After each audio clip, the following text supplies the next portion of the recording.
ओम श्री साई नाथाय नमो नमः। श्री साई सचरित्र अध्याय 22। पाठन करता तरुण व्यास। बाबा की सर्प मारने पर सलाह। श्री साईं बाबा का ध्यान कैसे किया जाए, उस सर्वशक्तिमान की प्रकृति अगाध है, जिसका वर्णन करने में वेद और सहस्त्रमुखी शेषनाग भी अपने को असमर्थ पाते हैं। भक्तों की रुचि स्वरूप वर्णन से नहीं, उनकी तो दृढ़ धारणा है कि आनंद की प्राप्ति केवल उनके श्री चरणों से ही संभव है। उनके चरण कमलों के ध्यान के अतिरिक्त उन्हें अपने जीवन के सर्वोच्च लक्ष्य की प्राप्ति का अन्य मार्ग विदित ही नहीं है। हेमाड पंथ भक्ति और ध्यान का जो एक अति सरल मार्ग सुझाते हैं वो ये है। कृष्ण पक्ष के आरंभ होने पर चंद्र कलाएं दिन प्रतिदिन घटती जाती हैं और उनका प्रकाश भी कलाओं के साथ क्षीण होता जाता है और अंत में अमावस्या के दिन चंद्रमा के पूर्ण विलीन रहने पर चारों ओर निशा का भयंकर अंधेरा छा जाता है। परंतु जब शुक्ल पक्ष का प्रारंभ होता है तो लोग चंद्र दर्शन के लिए अति उत्सुक हो जाते हैं। इसके बाद द्वितीया को जब चंद्र अधिक स्पष्ट नहीं होता तब लोगों को वृक्ष की दो शाखाओं के बीच से चंद्र दर्शन के लिए कहा जाता है, और जब इन शाखाओं के बीच उत्सुकता और ध्यानपूर्वक देखने का प्रयत्न किया जाता है तो दूर क्षितिज पर छोटी सी चंद्र रेखा के दृष्टिगोचर होते ही मन अति प्रफुल्लित हो जाता है। इसी सिद्धांत का अनुमोदन करते हुए हमें बाबा के श्री दर्शन का भी प्रयत्न करना चाहिए। बाबा के चित्र की ओर देखो। आह, कितना सुंदर है। वो पैर मोड़े बैठे हैं। दाहिना पैर बाएं घुटने पर रखा गया है। बाएं हाथ की अंगुलियां दाहिने चरण पर फैली हुई हैं।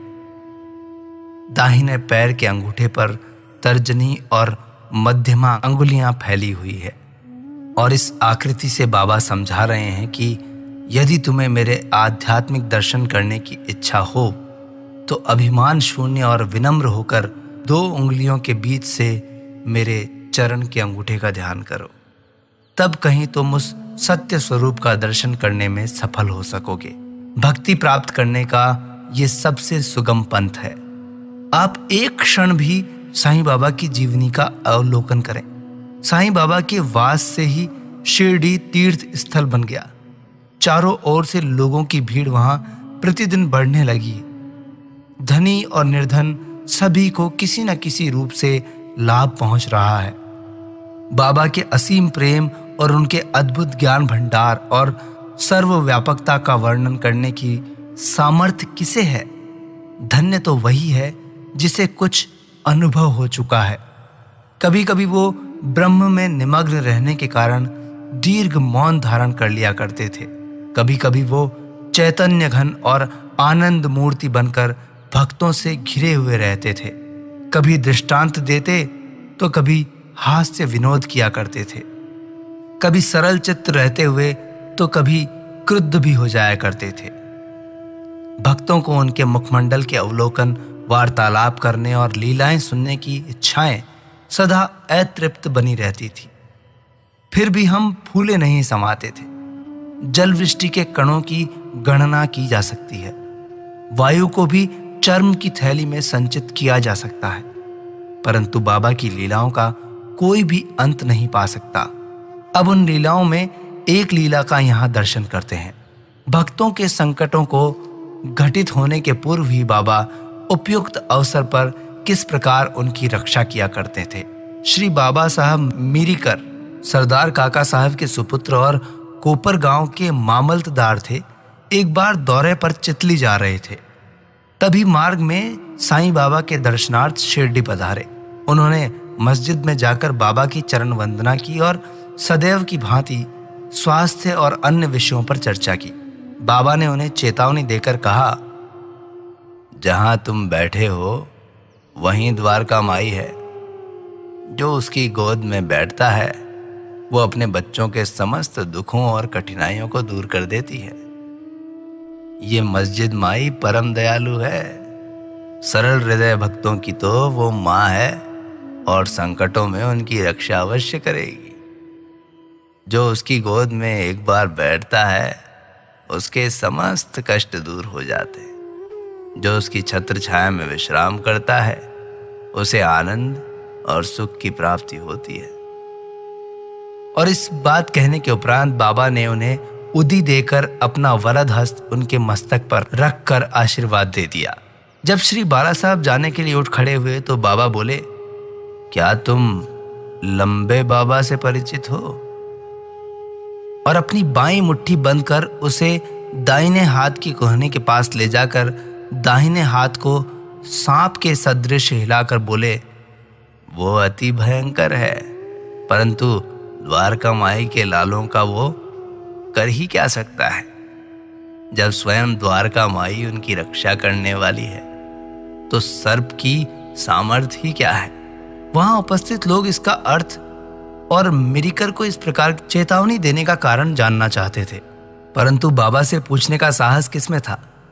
बाबा ने श्यामा को बुलाया और बाला साहब के साथ जाकर चितली यात्रा का आनंद लेने की आज्ञा दी। तब श्यामा ने जाकर बाबा का आदेश बाला साहब को सुनाया। वो बोले कि मार्ग में असुविधाएं बहुत हैं, अतः आपको व्यर्थ ही कष्ट उठाना उचित नहीं है। बाला साहब ने जो कुछ कहा वो श्यामा ने बाबा को बताया।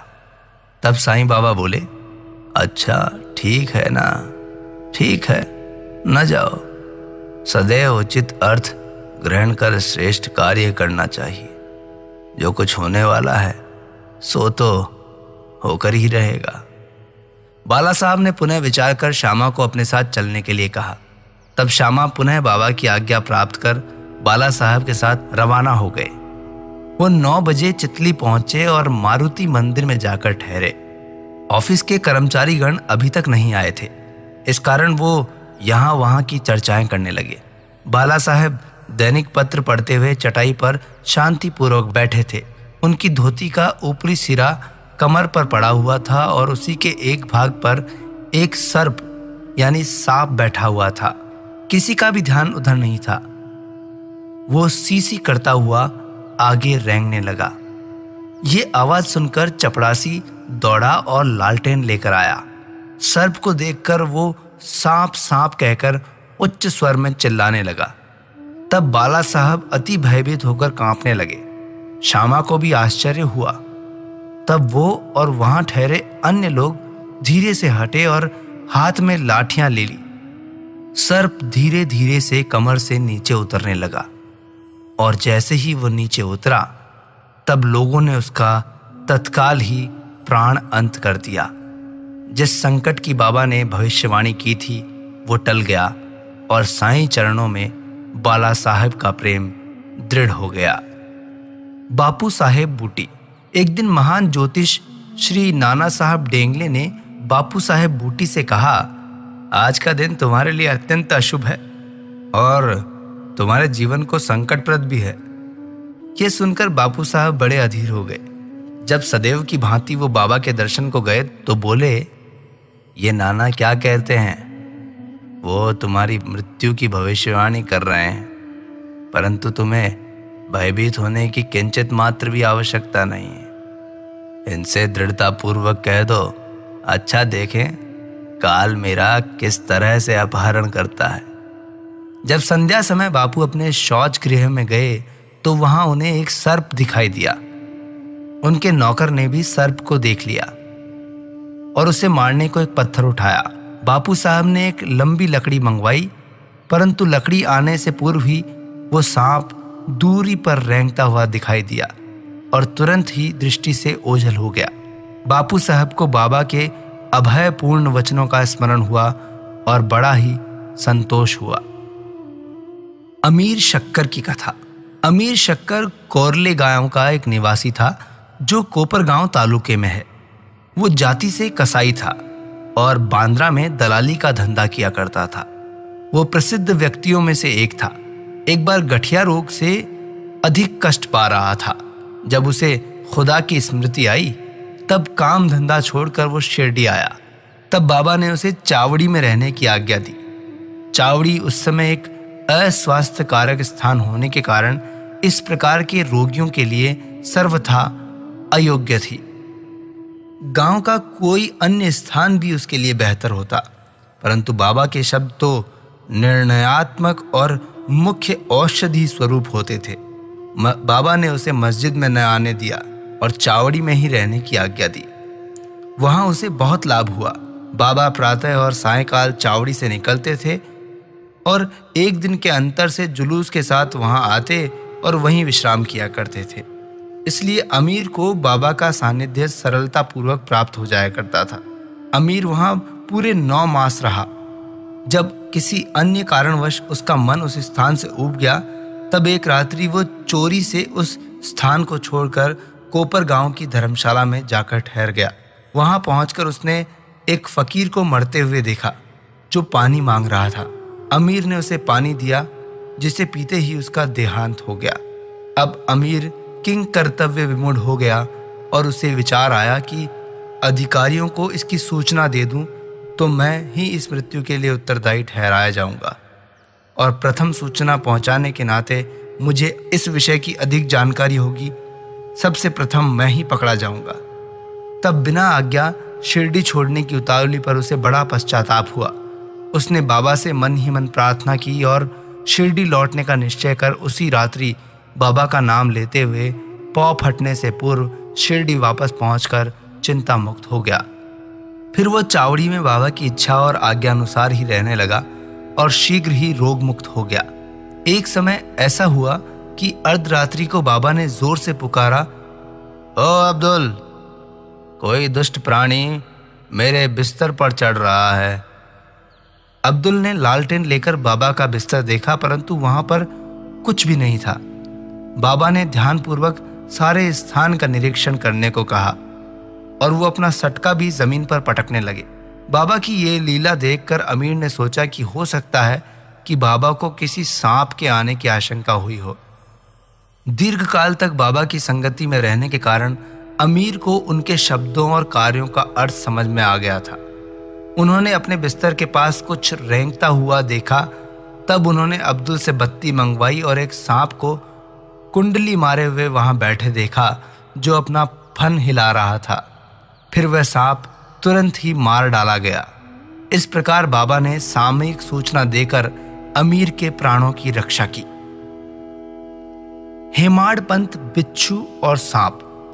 बाबा की आज्ञा अनुसार काका साहब दीक्षित श्री एकनाथ महाराज के 2 ग्रंथों भागवत और भावार्थ रामायण का नित्य पारायण किया करते थे। एक समय जब रामायण का पाठ हो रहा था, तब श्री हेमाड़ पंथ भी श्रोताओं में सम्मिलित थे। अपनी माँ के आदेशानुसार किस प्रकार हनुमान ने श्री राम की महानता की परीक्षा ली, ये प्रसंग चल रहा था। जब श्रोता जन मंत्रमुग्ध हो रहे थे और हेमाड़ पंथ की भी वही स्थिति थी, पता नहीं कहां से एक बड़ा सा बिच्छू उनके ऊपर आकर गिरा और उनके दाहिने कंधे पर बैठ गया, जिसका उनको कोई भान तक नहीं था। ईश्वर को श्रोताओं की रक्षा स्वयं करनी पड़ती है। अचानक ही उनकी दृष्टि कंधे पर पड़ गई। उन्होंने उस बिच्छू को देख लिया। वो मृत प्राय सा प्रतीत हो रहा था, मानो वो बिच्छू भी कथा के आनंद में तल्लीन हो गया हो। हरी इच्छा जानकर उन्होंने श्रोताओं में बिना विघ्न डाले उसे अपनी धोती से दोनों सिरे मिलाकर उसमें लपेट लिया और दूर ले जाकर बागीचे में छोड़ दिया। एक अन्य अवसर पर संध्या समय जब काका साहब वाड़े के ऊपरी खंड पर बैठे थे, तभी एक सांप खिड़की की चौखट के एक छिद्र में से भीतर घुस आया और कुंडली मारकर बैठ गया। बत्ती लाने पर तो वो थोड़ा चमका, फिर वहीं चुपचाप बैठा रहा और फन हिलाने लगा। बहुत से लोग छड़ी और डंडा लेकर वहां दौड़े, परंतु वो एक ऐसे सुरक्षित स्थान पर बैठा था जहां उस पर किसी के प्रहार का कोई भी असर नहीं पड़ता था। लोगों का शोर सुनकर वो शीघ्र ही उसी छिद्र में अदृश्य हो गया। तब कहीं सभी लोगों की जान में जान आई। बाबा के विचार। एक भक्त मुक्ताराम कहने लगा कि चलो अच्छा ही हुआ जो एक जीव बेचारा बच गया। श्री हेमाड़ पंथ ने उसकी अवहेलना करके कहा, सांप को मारना ही उचित है। इस कारण इस विषय पर विवाद होने लगा। एक का मत था कि सांप और उनके सदृश जंतुओं को मार डालना ही उचित है, दूसरे का इसके विपरीत मत था। रात्रि अधिक हो जाने के कारण किसी निष्कर्ष पर पहुंचे बिना ही उन्हें विवाद स्थगित करना पड़ा। दूसरे दिन यह प्रश्न बाबा के समक्ष लाया गया। तब बाबा ने निर्णयात्मक वचन बोले, सब जीवों में और समस्त प्राणियों में ईश्वर का निवास है, चाहे वो सांप हो या बिच्छू।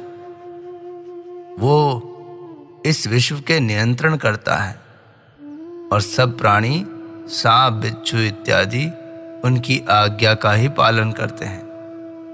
उनकी इच्छा के बिना कोई भी एक दूसरे को हानि नहीं पहुंचा सकता।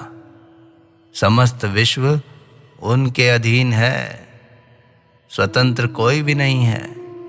इसलिए हमें सब प्राणियों से दया और स्नेह करना चाहिए। वह मनुष्य या संहार करना छोड़कर शांत चित्त से जीवन व्यतीत करना चाहिए। ईश्वर सबका ही रक्षक है। ईश्वर सबका रक्षक है। श्री सद्गुरु साईनाथार्पणमस्तु। शुभम भवतु। अब आपसे भेंट होगी श्री साई सच्चरित्र के अगले अध्याय में। आप टीवी का टीवी यूट्यूब चैनल को अवश्य लाइक करें, सब्सक्राइब करें और शेयर करें, ताकि सभी लोग इस आध्यात्मिक यात्रा का आनंद ले सकें। आज्ञा दीजिए तरुण व्यास को अगले अध्याय तक के लिए। नमस्कार। ओम श्री साईनाथाय नमो नमः।